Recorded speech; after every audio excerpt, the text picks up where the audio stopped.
بسم اللہ الرحمن الرحیم۔ مولا علی فرماتے ہیں عقل مند بندہ وہ ہے جو لوگوں کے تجربوں سے فائدہ لے، وہ بے وقوف ہے جو اقوام امتهای گزشتہ گزری ہوئی امتوں کے واقعے سنیں لیکن ان واقعات سے کوئی عبرت حاصل نہ کرے۔ انبیاء کی زندگی کے، اولیاء کی زندگی کے تین پہلو ہم نے بیان کیے، پہلا ان کے معجزات اور کرامات، دوسرا ان کا رہن سہن، تیسری چیز جو پریکٹیکلی ہماری زندگی کے کام کی ہے وہ ہے اہل بیت علیہ الصلوۃ والسلام کے اصول۔ جو بارز ترین اصول اہل بیت کی زندگی میں، ان کی دعاؤں میں، ان کی رفتار میں، ان کے کردار میں نظر آتا ہے، وہ یہ ہے کہ اہل بیت اصول تقوی کے پابند تھے، خوف پروردگار عالم۔ وہ معاشرہ بے راہ روی کی طرف چلا جاتا ہے جس میں اللہ کا خوف نہیں ہوتا، ان گھروں میں جھگڑے ہوتے ہیں جن گھروں میں اللہ کا خوف نہیں ہوتا۔ اب لوگوں نے یہ سمجھا کہ خوف کا مطلب ہے بندہ نماز پڑھ رہا ہے تو خوف خدا والا ہے، بندہ روزہ رکھ رہا ہے تو خوف خدا والا ہے۔ ہمارے یہاں متقی اسے بولتے ہیں جو 5 وقت نماز پڑھے، ماہ مبارک رمضان میں روزے رکھے، کہ بندہ بڑا متقی ہے۔ تقوی اتنی محدود نہیں جو نماز پڑھنے پہ ختم ہو جائے، روزہ رکھنے پہ ختم ہو جائے، قرآن کا حافظ بننے پہ ختم ہو جائے۔ پھر آپ کی اگر یہ ڈیفینیشن ہے تقوی کی تو پھر آپ یہی بولو گے نا دوسرے مسلمانوں کی طرح یزید بھی نمازی تھا، یزید بھی روزے رکھتا تھا، یہ جو شیعہ بولتے ہیں یزید ایسا تھا ویسا تھا، یزید تو ایسا نہیں تھا، ارے لشکر حسین میں بھی نمازیں ہو رہی تھیں، لشکر یزید میں بھی نمازیں ہو رہی تھیں۔ پھر آپ خوارج کے لیے کیا بولو گے جن کے ماتھوں پہ سجدوں کے نشان، جو حافظ قرآن، مطلب ادھر علی بھی قرآن کے حافظ ہیں، ادھر وہ بھی حافظ ہیں، ادھر امیر المؤمنین بھی نماز پڑھ رہے ہیں، ادھر وہ بھی نماز پڑھ رہے ہیں۔ تو کیا فرمایا؟ فرمایا خوف خدا کا مطلب یہ صرف ظواہر عبادات نہیں ہے، ہاں یہ بھی جز ہیں لیکن کل نہیں ہے۔ خوف خدا رکھنے کی کچھ نشانیاں ہیں۔ پہلی اللہ کے خوف رکھنے کی نشانی ہم نے بتائی کہ جو بندہ اللہ کا خوف رکھتا ہے وہ خدا کو ناظر مانتا ہے، مطلب اس بندے کے اندر ریاکاری نہیں ہوتی، مطلب وہ بندہ صرف لوگوں کے سامنے نمازی نہیں ہوتا، وہ ہر لمحہ علانیۃ و سرا، جو لوگوں کے سامنے بھی اللہ کا خوف رکھتا ہے اور جب تنہائی میں جاتا ہے وہاں پر بھی پروردگار عالم کا خوف رکھتا ہے۔ پہلی نشان خوف خدا کی کہ بندہ خدا کو یعنی یہ باور بن جائے، یہ تیرا عقیدہ بن جائے کہ ایک کیمرہ الہی ہے، ایک اللہ کی دوربین ہے، ایک خدا کا کیمرہ ہے جو 24 گھنٹہ مجھے دیکھ رہا ہے۔ ہم خدا کو مانتے تو ہیں پر اللہ کو محسوس نہیں کرتے،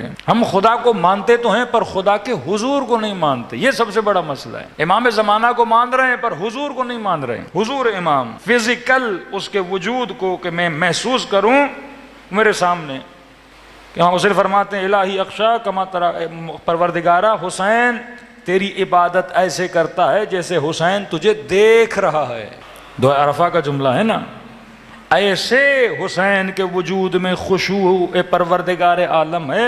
یہ بات نہیں ہے، ماں فرماتے واقعاً فرماتے میں ایسے عبادت کر رہا ہوں جیسے میں تجھے دیکھ رہا ہوں، کیونکہ یہ ہمارا وجود مٹیریل ہے، ہم جب تک کسی چیز کو دیکھیں نہیں تب تک اس کو محسوس نہیں کرتے۔ اب یہ ہماری مجبوری ہے کیونکہ ہم عالم مادہ اور مٹیریل اس دنیا میں رہتے ہیں تو چیزوں کو دیکھنے کے بعد محسوس کرتے ہیں، تبھی خدا قرآن میں بار بار چیزوں کو سمجھانے کے لیے مثالیں ہمیں ایسی دیتا ہے۔ کبھی کہتا ہے ید اللہ فوق ایدیہم، اللہ کا ہاتھ مومنوں کے ہاتھوں کے اوپر ہے۔ اب اللہ کی مجبوری ہے کہ خدا ہاتھ کی مثال دے کیونکہ ہم مٹیریل دنیا میں رہتے ہیں، لہٰذا خدا کو ویسی مثالیں دینی پڑتی ہیں۔ فرمایا من کان فی ھذی اعمی، جو یہاں پہ اندھا ہے وہاں پر بھی اندھا ہوگا۔ اب اندھا سمجھانے کے لیے خدا اندھے کی مثال دے گا نا، کسی اور کی مثال تو خدا کیسے دے؟ تو اسی طرح خدا مثالوں، کیونکہ ہم مٹیریل لوگ ہیں، مٹیریل مثالیں دی جاتی ہیں۔ اب انسان شہوت پرست ہے، انسان ہوا و ہوس کے پیچھے ہے، انسان زنا کے پیچھے، انسان شہوت رانی کے پیچھے، انسان بدکاریوں کے پیچھے۔ اب خدا وہاں پر مثال بھی پھر حوروں کی دیتا ہے، پھر ان کو شکل و شمائل کی دیتا ہے کہ بھائی تم یہاں کے حسن کے پیچھے ہو، وہاں کا حسن لازوال ہے، بہت زیادہ ہے۔ اب کسی نے کہا کہ مولانا مثلاً میں جنت میں جانا چاہتا ہوں اور خدا نے کہا حوروں کی آنکھیں کالی ہیں یا حوروں کے بال کالے ہیں یا ان کی آنکھیں بڑی بڑی ہیں، کہ سب کی پسند تو ایک جیسی نہیں ہوتی، مثلاً مجھے چھوٹی آنکھیں اچھی لگتی ہیں اور خدا بڑی آنکھوں والی حور نور دے دے. تو میں نے کہا بندے خدا عرب کے معاشرے میں عربوں سے بات کی جا رہی ہے, جو چیز عربوں کو اچھی لگتی تھی خدا نے مثال میں وہی چیز بیان کی. اب یہ نہیں جو خدا نے کہا ہو بہو ویسی چیز ہو, جو بندے کی چاہت ہوگی. مطلب جن چیزوں کی تلاش میں یا جن چیزوں کی وجہ سے تو خدا کو چھوڑ رہا ہے, خدا کے پاس اس سے زیادہ بہتر اپنے بندے کے لیے موجود ہے. قرآن کہتا ہے لوگ شادی نہیں کرتے, کیوں؟ اب یہ اللہ کہہ رہا ہے, میں نہیں کہہ رہا. کہتا ہے شادی کر, یغنہم اللہ من فضلے, اللہ پہ ایمان رکھ, خدا اپنے فضل و کرم سے تجھے غنی کرے گا. اب اللہ کہہ رہا ہے, بندے کی سائیکالوجی کو جانتا ہے, یہ کروں گا کہیں غریب نہ ہو جاؤں. کہتا ہے نہیں, تیرا کام محنت کرنا ہے, رزق دینا, غنی بنانا میرا کام ہے. کہتا ہے اپنے بچوں کو قتل کرتے تھے, اللہ کہتا ہے نہ کاٹ اپنے بچوں کو, زندہ درگور نہ کر اپنے بچوں کو, اللہ اپنے فضل و کرم سے تجھے غنی کرے گا. رسول خدا کے پیارے صحابی ہیں عبداللہ ابن مسعود, جب یہ دنیا سے جانے لگے, یہ واحد صحابی ہیں جو بیت المال کے اندر جو کرپشن ہوتی تھی اس میں روکتے تھے. جناب عثمان کے زمانے میں بھی سختی سے کھڑے ہوتے تھے, کوئی بیت المال سے پیسہ نہ اٹھائے. جب دنیا سے جانے لگے تو عثمان عیادت کے لیے آ گئے. اب بستر مریضی پر ہیں, جان دینے کو ہیں, کہا کہ آپ کے پیچھے بچے ہیں, یہ ہے وہ ہے, لہٰذا بولو میں تمہاری مدد کروں, کتنا پیسہ چاہیے, کیا دے کر جاؤں؟ اس نے کہا نہیں, جب دینے کا وقت تھا تو نہیں دیا, اب دنیا سے جانے والا ہوں تو سب آ گئے ہو کہ کس چیز کی ضرورت ہے. کہ مجھے کسی چیز کی ضرورت. کہ پھر بھی بچوں کا کیا کرو گے, تیرے بعد بچے نہ فقیری سے مر جائیں.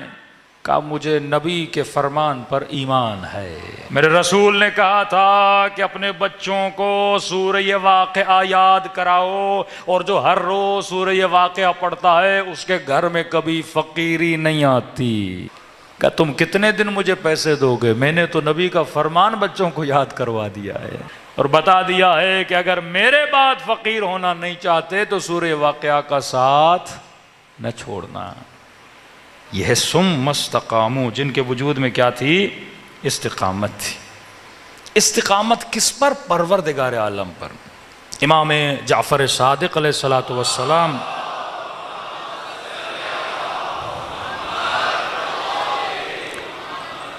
امام کے پاس ایک شخص آیا, یا علی, امام کے پاس ایک شخص آیا, مولا میں بیمار تھا, فلاں حکیم نے مجھے ٹھیک کر دیا.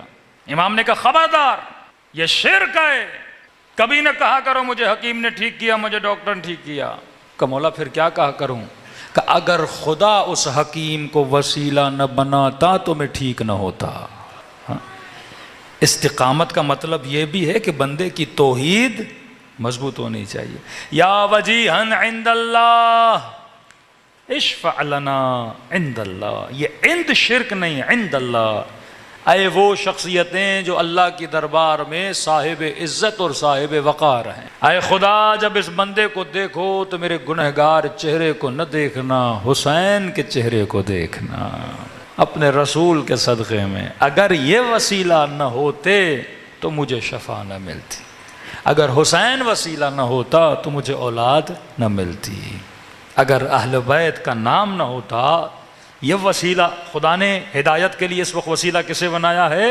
فرش عزائے حسین ابن علی کو. میں نے بات کرنے کے لیے وسیلہ کس کو بنایا ہے؟ لاؤڈ کو بنایا. اب آپ بولو مولوی کچھ بھی نہیں, سب کچھ لاؤڈ ہے تو میں ہوں گا نہیں تو لاؤڈ کا پھر فائدہ بھی نہیں ہے. تو سب کچھ پروردگار عالم ہے, اور یہ جو اہل بیت علیہ الصلوۃ والسلام ہیں یہ اللہ کی رحمت کا وسیلہ ہے. فرما اے لوگو جنہوں نے گناہ کیے ہیں آ جاؤ میری دربار میں, مجھے میرے نبی کا وسیلہ دو. کربلا جنت جانے کی ایک سیڑھی ہے. اگر رنگ کربلائی ہوگا, صفات حسینی ہوں گی, بڑی آسانی سے انسان کے بدن سے روح بھی نکلتی ہے اور زیارت خدا کے لیے روانہ ہوتا ہے. فرمایا جس نے زیارت حسین کا ثواب حاصل کرنا ہے وہ خلوص دل سے مجھ حسین کو سلام کرے, ہم اسے ثواب زیارت عطا کریں گے.